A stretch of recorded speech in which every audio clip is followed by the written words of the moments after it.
Hi అండి, అందరికీ నమస్కారం. Welcome to Vijaya media. ఇప్పుడే అందిన వార్త.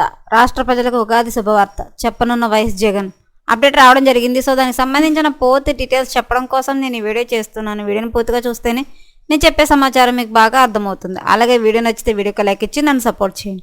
చాలామంది సబ్స్క్రైబ్ చేసుకోకుండా చూస్తున్నారండి. తప్పకుండా సబ్స్క్రైబ్ చేసుకోండి. అప్పుడే ఇలాంటి మరిన్ని వీడియో చూడడానికి అవకాశం ఉంటుంది. అలాగే వీడియోని లైక్ చేయడం వల్ల వీడియో కొంతమందికి రీచ్ అయ్యే ఇన్ఫర్మేషన్ మరి కొంతమందికి తెలుస్తుందండి. సో లెట్ చేయకుండా మన వీడియోలోకి వెళ్ళిపోదాం. అధికార వైఎస్ఆర్ కాంగ్రెస్ పార్టీ ఎన్నికల సమరానికి సిద్ధమైంది. ఇది వరకు నిర్వహించిన సిద్ధం బహిరంగ సభలకు కొనసాగింపుగా జిల్లాల పర్యటనలకు శ్రీకారం చుట్టనున్నారు వైఎస్ఆర్సీపీ అధినేత ముఖ్యమంత్రి వైఎస్ జగన్మోహన్ రెడ్డి. రాష్ట్ర వ్యాప్తంగా బస్సు యాత్ర చేపట్టనున్నారు. 175 నియోజకవర్గాల్లో పర్యటించేలా రోడ్ మ్యాప్ను సిద్ధం చేసుకున్నారు.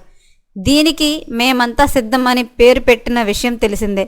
ఈ నెల 27వ తేదీన ఉదయం కడప జిల్లాలోని ఇడుపులపాయలో గల వైఎస్ఆర్ ఘాట్ వద్ద దివంగత ముఖ్యమంత్రి డాక్టర్ వైఎస్ఆర్ రాజశేఖర రెడ్డి సమాధికి నివాళి అర్పించిన అనంతరం జగన్ బస్సు యాత్రలో పాల్గొంటారు. ఇడుపులపాయ నుంచి బయలుదేరి పులివెందులకు చేరుకుంటారు. అక్కడ రోడ్ షోలో పాల్గొంటారు. అనంతరం కమలాపురం మీదుగా ప్రొద్దుటూరుకు చేరుకుని అక్కడే తొలి బహిరంగ సభలో ప్రసంగిస్తారు. 28వ తేదీన నంద్యాల లేదా ఆళ్లగడ్డలో జగన్ ప్రజలను కలుసుకుంటారు. సాయంత్రం నంద్యాలలో బహిరంగ సభలో పాల్గొంటారు. 29వ తేదీన గుడ్ ఫ్రైడే సందర్భంగా పర్యటనలకు తాత్కాలికంగా విరామం ఉంటుంది. శనివారం అంటే 30వ తేదీన కర్నూలు లోక్సభ పరిధిలో ఎమ్మిగనూరులో జగన్ బహిరంగ సభలో ప్రసంగిస్తారు. ఆ తర్వాత వరుసగా అనంతపురం, సత్యసాయి, చిత్తూరు, తిరుపతి, నెల్లూరు, ప్రకాశం జిల్లాల మీదుగా బస్సు యాత్ర సాగిస్తారు. ఏప్రిల్ 8వ తేదీన విజయవాడకు చేరుకుంటారు. జగన్ ఆ మరుసటి రోజు అంటే 9వ తేదీన తెలుగు సంవత్సరాది ఉగాది పర్వదినం వేడుకల్లో పాల్గొంటారు.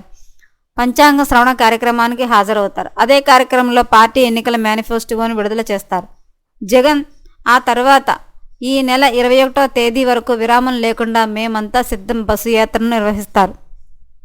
ఈ ఎన్నికలను వైఎస్ఆర్సీపీ అత్యంత ప్రతిష్టాత్మకంగా తీసుకున్న నేపథ్యంలో దీనికి అనుగుణంగానే మేనిఫెస్టో ఉండొచ్చునని చెబుతున్నారు. నవరత్నాల తరహాలోనే సమాజంలోని అన్ని వర్గాల వారిని, అన్ని సామాజిక వర్గాలను ఆకట్టుకునేలా ఉంటుందని అంటున్నారు.